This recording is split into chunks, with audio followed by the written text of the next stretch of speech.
Welcome to Chillin' 101. We hope this video helps.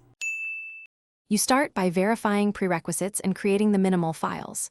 Make sure Docker Engine and Docker CLI are installed and running on your machine. Next, open your project directory and add a concise Docker file with base image, working directory, copy, install, and cmd.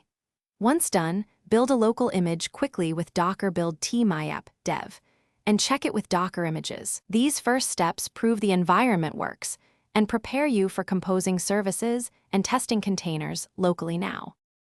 Now you configure builds and multi-stage optimizations so your images stay lean.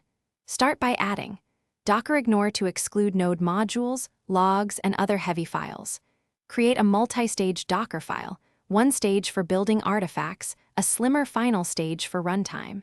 Use build arguments and environment variables for flexible builds and set explicit user and file permissions.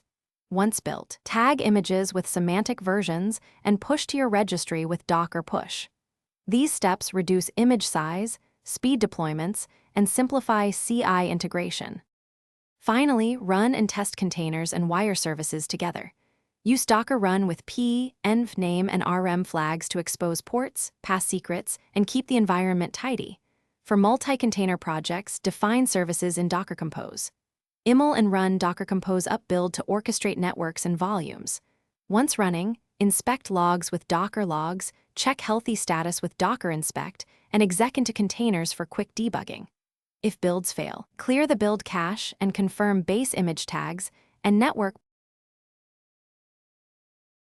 Thanks for watching. Consider subscribing if we helped you.